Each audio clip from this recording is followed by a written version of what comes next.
okayfm 101.7. Alright, John Boadu, a former general secretary at the Emma NPP Amanyokuo no. General, me watching. Me just now, I want to say, Me we are also Nyame ho you. And I know kasa ye na boys be boy ba ko frɛ me. O frɛ me a isa say obi a na busa say hwan was wo ya general beba wo ya general beba na masa hwan was wo ya general beba no say ha fe masa mama nka masa na say assembly o say ai national chairman ne de wo po what akonya so what wiche mu wada wanyani o what kwan o ono ana ebas national chairman pacho sanse mi what be we dey say just am na o kanu say just am na o kanu matibi but like I told you part I am machinery dey kon no dey say strengthen crowds nti tite mate edu kwa mo chetan say na dey wo da ba mi skadi akon contest ana are wo say wan kwa dem pini ona ye be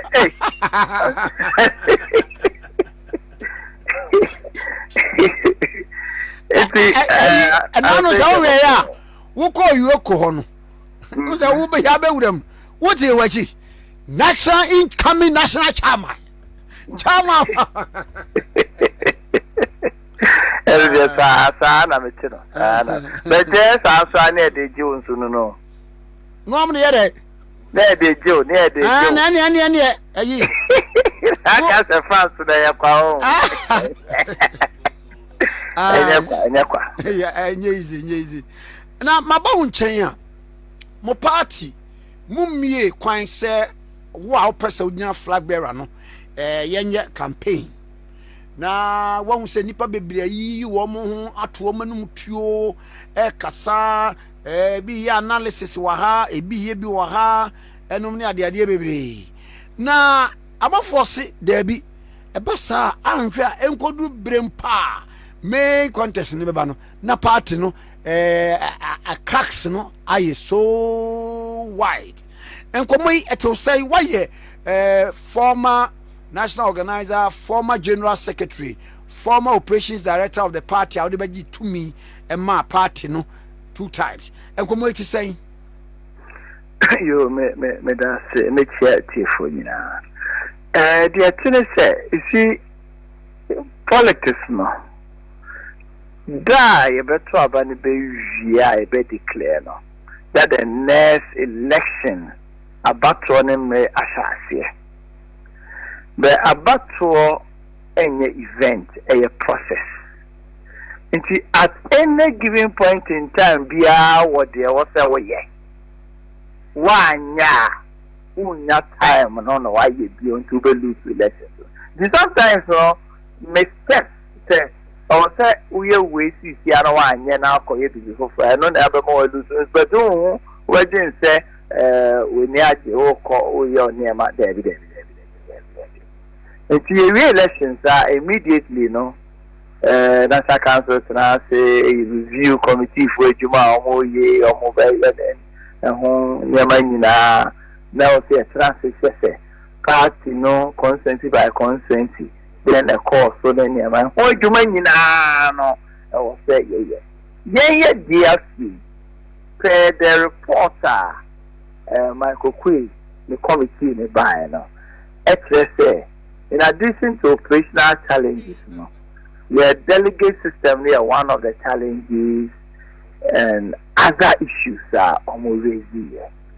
And party here say July, every national delegate from July up to date there, and MI, so on everything, and no cry another problem.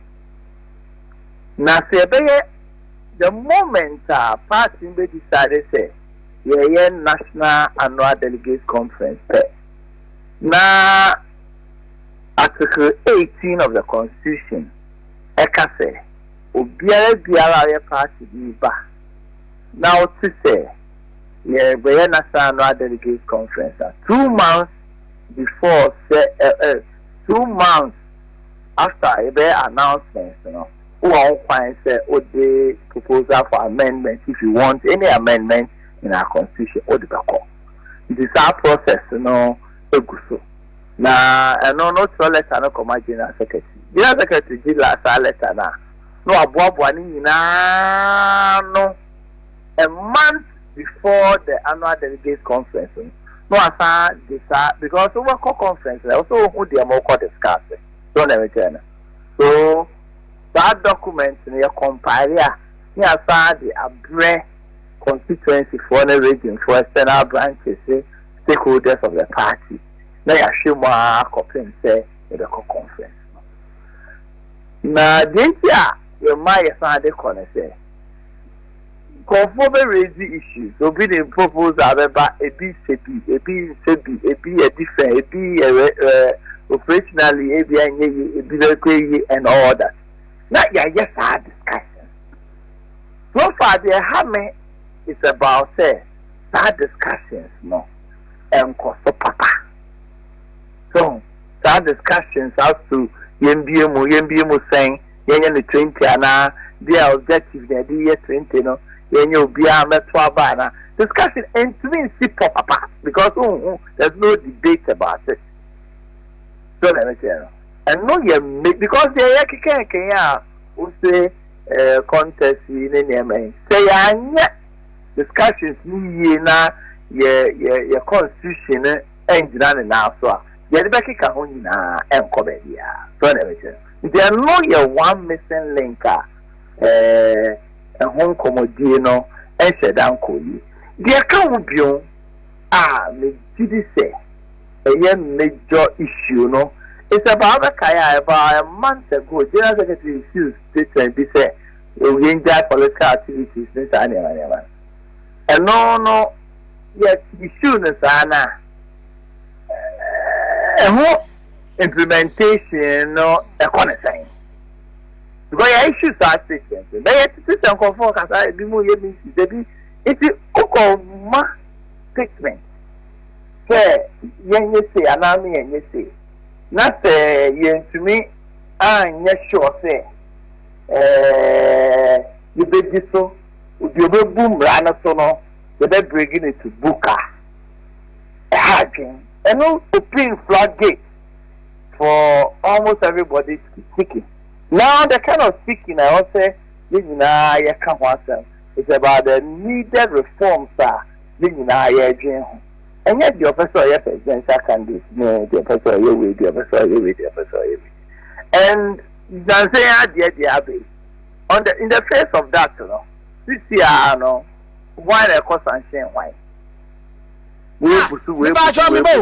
say the general secretary of the party the chief scribe of the party me I issue that caveat through National Council. Say, ye me a quine, wow baby, I have a sanction. Nano because Bimno argument say, Nano be to say a year record, a compra a year as Antimampono. What was she a delegates were. And I didn't say there be and you saw quite a year now, because there was now quite a year another share delegates. And I want to know what church in some much one more come. Now where's what Pia Baba can send some church and where's hey, you know. First of all, the statement was not issued through National Council. Okay. National Council, your call and issues our statement. You know. Okay. That statement also to define ye. Because also Jane will say, hey, okay, statement now with the Abano. So because you know she'll be on anything come on. A flauto statement now say and flauto. So Obi, as we speak now, your former first vice chairman, ba ewu men na ye 1 week. You be what text you home be fa ho. Nti me fa ho na party for ho a. Na ebi omu hia me. No person omo na me bon koma. Between you omo bon koma na me ni omo bon. But you know does that flout the rules and regulations? That on the call your friend is saying a year war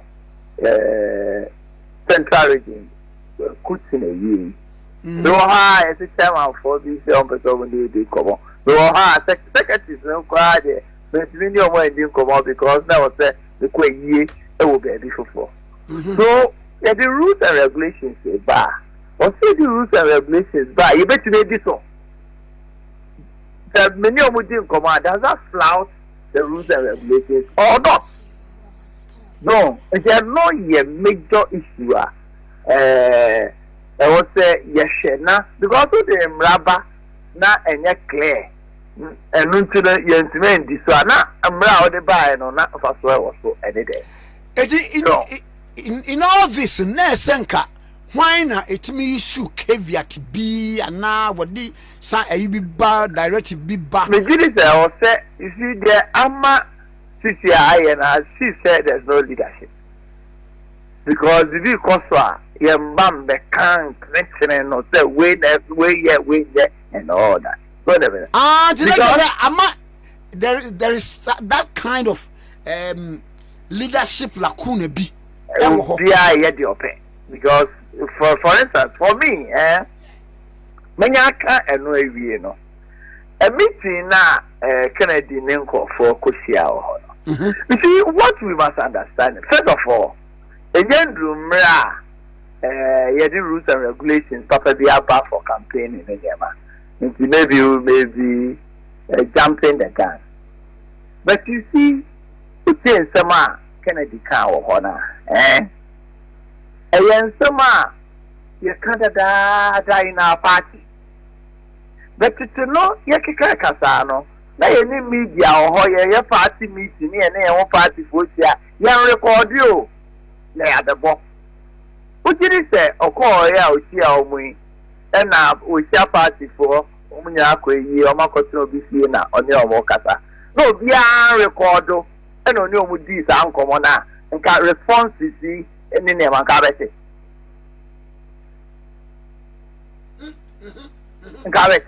In this party. J. Spencer, none in Niane, President Kufoy. And President Kufo. Only President Kufo contested 1996. Yeah. Or Samini contested 1998. Eh, now 1996 na can win him Adebia na who's a brown no Casano. Who's a South House what it languages bebre. Na what you say makonta no but a brand no ese JH ebano enie odu 98 no ne de okan David o say the odebanchi dada ko odebanchi ko ejom na ya nta o fasa banchi na nko beyond the next time that is about dada there e any ho beto me wa na konta no ne prisa in reference to J Kufuor. In reference to J Kufuor. But see, this response is coming because of the Baumia Chechimwa or not so excessive. Maybe Baumia Chechimwa with the exception of Dubois, you know, all other presidential candidates, you know, Omunya chance second and former winning. It's my whole back one. I'll say, Mammy could be in and I know. And no, Kennedy, Ulupo, no, so air punch. So, but you see, one thing we must also understand. I'm saying all these things for party people to let their minds rest. The answer then see. The Yakike, Yabati Baby. Kufuor air contest a Dubois in 1996. Let Dubois message and say, there's a need for consistency. Within a short time, around August, you know, about November 2nd. August, November, party yet in June, July, already. August, year presidential. About November. Within just 3 months, you know, competing with somebody, what's not 11 years class. One market 5 years. Go for a year, I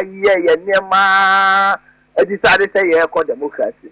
Only your name no for 11 years. 1 to 2 months, you. Conform a omo qualified to vote, no we didn't register them. Because the last time I hear registration, year 1988 for the district assembly elections.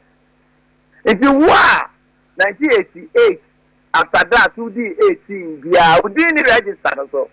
In 88, 89, 90, 91, 90, 92, you have a trouble. You new register.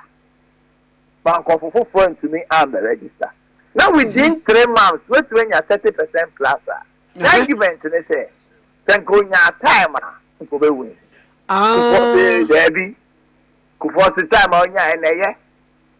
Within 3 months, I'll thank out with the weedy. If you can no change, you know. Now, Kufobe, there must be change. There must be change. It's a shot saying that. There must be change. And I did change here Dubai and the mark for. Kufuor so 98, you know, after 296, you know, was a great alliance since Anyama to the extent that the vice president of the ruling government, they had the running mate of Kufuor in the person of Vice President Aka. So that arrangement now got a preparation towards 1996, you know. Answer that, Papa. So, because we were looking for this alliance in 1994-95. Take that your national conference. Echo can say by December of 1995, no, the alliance now will go solo. And it is you for. Answer almost General, sound na ayi Kufuor ekasa there should be change na you ready why you say you retain no e dey na ton Kufuor adwemu a sabre no dey ma ye Kufuor Kufuor working behind the scenes omo ana omo ni na fa nyina obo de ko omo ho ma kuma Kufuor one excellent ability as a politician he can be maybe or face recognition. Who were crashing 5 years time who were bit trouble. So it came down, went to people, I know money enough for I know where to go. People both need to go to break. Shasa woka say nyina wan kasa wunu chairman koka. Yeah, what no kopia. What did you actually say? No. I don't think we say call the post that I'm. Yeah, no na dineko. Now can I on house or not? Oh say. There be meaning na nyiri, me no candidate you. Party bia, I gonna be it is looking as if say call the post. I know say I know say. And I was meaning na nyiri e wa Ashtown. Mate. And you know, was it JB the historian? In Kofobe Briana on Omuni Kufuor. He managed to win a lot of them in his vote. Wow. And or 3 year arguments and not winning. When you say yeah call 2000, yeah call 98, yeah call yeah. In some how Kafa Eduboy who are not your say no. Sana na nado danko Kufuor do Kafa no say who say nipa no hanya who say we ono say we nya time. Into that way to be perform no. What do I be on the way in your time? Yes, I'm on Kobio. You see, Kufuor say no change. Akufo-Addo say there must be change. It's the different or can no change. They do baby, you know, or say there must be change. And see, Baumia, or any debater, or like I said, there must not be change, there must be consistency. Say the Ayama, Akufo-Addo, and Kufuor no, I be winning. Son of Becca. Because the Kennedy's birthday to say there must not be change. That young to us, sir. There must be change. There must be change. So, yes, it is answer me. Yeah, anytime I one cry, I get the dynamic of politics. There's no way. You say Kennedy is just a contesting. Baumia. And obeti Baumia arguments nothing. I'm penning arguments in the penning not now. You go raise the counter argument. I just want people to understand this. There can't be on. If you could for a winning, you know, with all there must be change, no change, no change, no change, you know. And no change, you winning here. When is that 96? No change, and winning. 98, no change, you winning here with the same person. And he did win here. They did win in the bar 2004. I know they're retaining Kufuor as a presidential candidate. And the best thing called 2008. 2008, why only they call here? If I don't do all you call elections. Nah. And I do lead here. I don't lead here win here. He almost won the elections. And you call second round, third round, and you'll lose here. Make a way will be at say. The fact that Nanado is almost winning here. And on say, you say uncle for free. You contested Nanado in 2012. And look at 2010. A lot of people, including Alan Chamantin, who was the main person. But in 2010 elections, no. Nanado won massively. You super delegates, yeah. Your two main one. Oh, yeah, that's a 90, almost 90%. Another Annie. And they call 2012 elections. 2012 elections, one winning the AC in any way. And Gabaya will say, because of the AC here, and the Nanado kind in your man, 2014, no, all call the post, one call on the post. One call on the post. In the super delegates conference. SIA main general elections. Answer all winning. It will be anywhere or some God-given right to be the flag bearer of our party. At any given point in time, we are fighting for it. The work that I know, Ebeka says, Mama Miss Uncle Bion, because Miss Uncle Bion, Ebeboa. The uncle, I know Ebeka says, you need to see and over the arguments are Ebeboa. The issue about yen people. So it is maintaining the whole way, yeah, I think I can say, and combine say attempt the day. Okay. Attempt the day and Bema. We must be ready, say. We are going to see and listen to these arguments back and forth. And it's strange in my end. But I'll be able to say, and you're too early.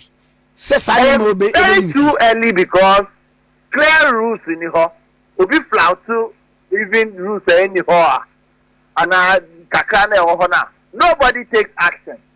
It is anybody to honor Biakoka or baby the China.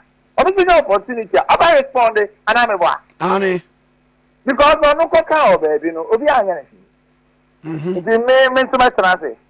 Mr. responded. So. Mr. responded. Dear Minister, and I'm praying, say, as part of the rules and regulations now. And then the one thing and another down Kwakufa the years from 2014, 2015. To saw your near mother say. Nanado Kasi, both in party and government meetings, or no on meeting move. And allow so be crying for meeting. I said, yeah. From 2014, meetings are National Steering Committee, National Executive Committee meeting, National Council, cabinet meetings. Did you be our phone? Are there not did you be very called one? Yeah, folks, there are discussions. Yeah, the reporter speech, the reporter speech. So as part of rules and regulations, we must insist. Because you see, Kwame, politics, is about interest.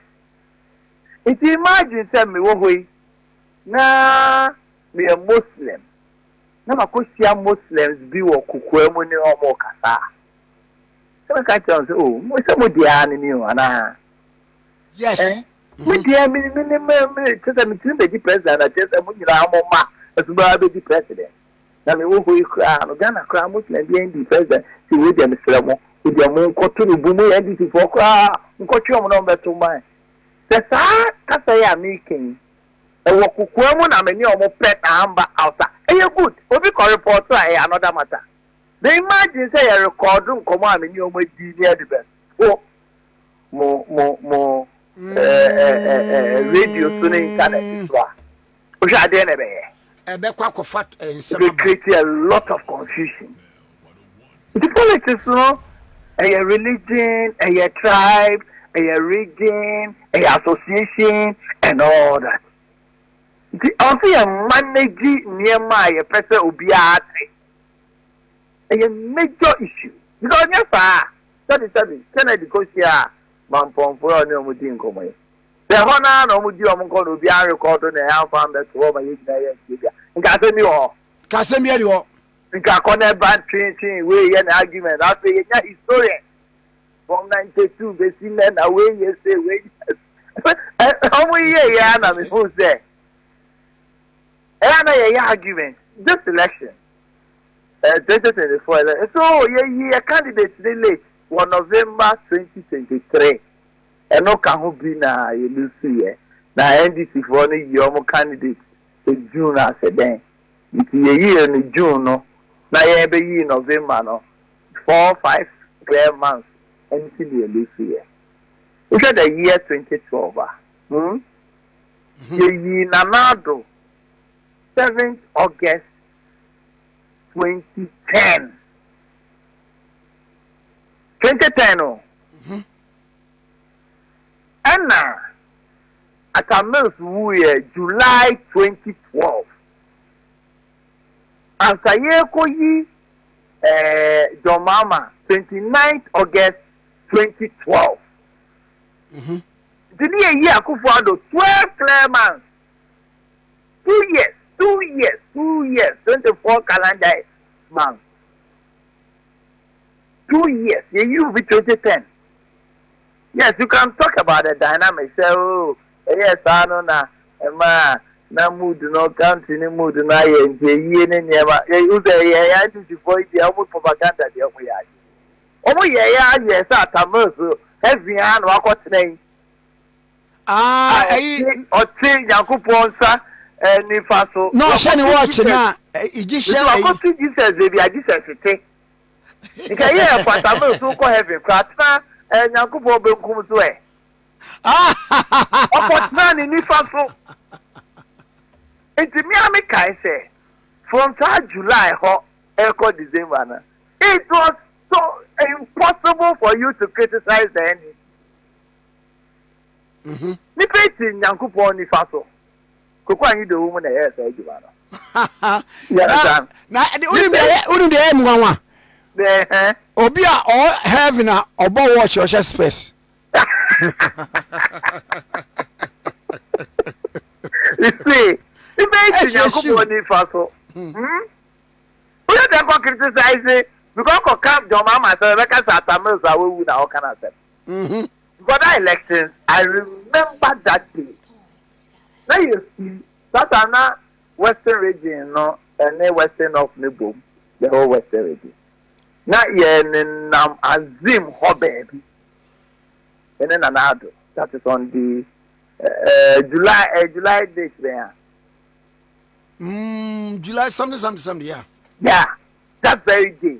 Now you see how everything I call Freddie Blake room. But you're na president and other than quite fair cast maybe. If you pack your first, maybe I will be especially in radio episode James and I say na pack. Na pack you say I see ya. Na do bunenia na issue. Bunenia de ya say atame say. Ye campaign ye yo ye de ni nara. No say suspending na. your momentum I did cocking now form. And you did this election with all the challenges we had and all that. I think that we must be a bit more tolerant with our politics. Now, you're regulating the year, maybe leadership in this matter.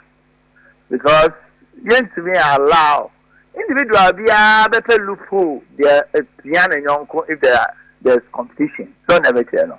The referee no woman no the leadership of the party no that was a set clear rules are punishment our you certain rules not punishment in this so now go for flashy rules so without any sanction will be other flashy. Even though time in India and yet discussion I also yes here the discussion we must engage ourselves as a party now is to look at the reorganization process I hear and the quite fast one the better party no patience I had been now and no number one now election now whoever becomes whatever no we can go into election 2028 and win and win here but this one and idea we cannot avoid it. If there are no rules, there are very creative problems. Now, Mammy Bro, going to 2028 elections, you know, type of candidate and a kind of candidate Ben Amuya. You see, Obi Mausa answer yeah, not only what politics is about. Maybe who ko bobo new opponent ko bobo. And you won't crowd training now you. Uya who training now. We posting team no. Players are more day bano. And who now so share now they are share players. And then determine whether we be two top and one top and three top and we be the first na Italy for Bobby and other boy German machine. So, into big drahaka say election aye kwe since I am for win kwa mean unity no ni assemble time so ewu mu kakra so let me tell you depending on what the NDC is doing now shen go for mo eyi omo isi omo no NDC foi ase dun ketia ne ile zebra ena asa omo kekere ho kakra omo vice yenim de beba the school of thought say what you cry or be to resign na ile zebra ko vice how does that play out? You understand? What is important is for us to strengthen our machine at the core war. Strengthen a machine at the core war now, depending on how it's placed out there.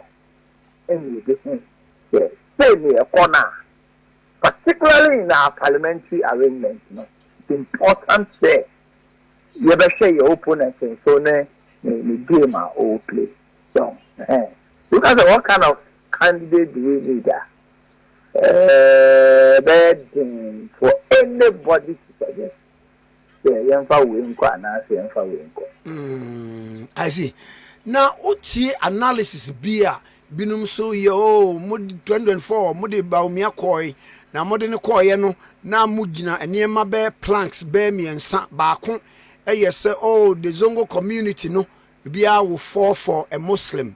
First time, so my president. I fade the 5 northern regions, no, they will fall. Now, I'm more ato at the Ama and fade now or general appeal. No, near the idea. It is all see been so our year argument, and so almost argument in say, we're ring so this time around, retaining maybe Ura Baumiano, the same story. And now, Obequaco continue me because I said the type of even and not more person. What do you argument in the Bema and I just send it that judge. So then, now I'm a treat him, tell me about me. Let's treat him quite fast and at the Crunchia, Abia, vote I hear to honor, yes, Anka. So me, Kennedy, Anna, Cecilia Brian or Educhum or what do you? All the other candidates now. Yes, Patrick Buama Creba. Why? Patrick Buama. Oh, okay. It's good to say young man. So, Mr. Babetre, Dientia, Sa, no entry amber. I'm not prepared to do that work now. What is important is that the real analysis and the party itself should take it up.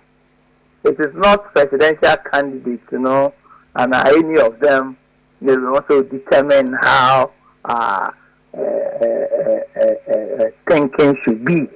Because each and every candidate will have one reason or the other. The party, any interest in who becomes our candidate, should be the one to do the real analysis and look at what went wrong, what went right, what needs to be done. So, now, almost almost 70 years. The candidate, because party now soon to me because the X and how I echo.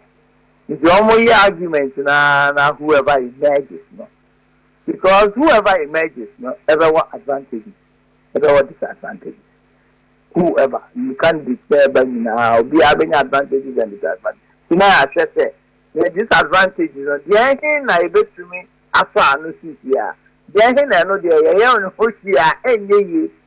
advantages, the advantages, how does the advantage of the candidate merges with the plan of the party? So, answer to me a prosecution elections. If they are not already a guy, that honor candidates, but the party, the real analysis, should be done by the party. Now, we actually say, what is the way forward? And for why are the reasons in here, the two and I say, there's a lot of work to be done, I tell you. General Maminja, na, saying, Panson Famao. Meso me damasi. Mesrese, ubi akuma embra from. Nini say, major issue, ba.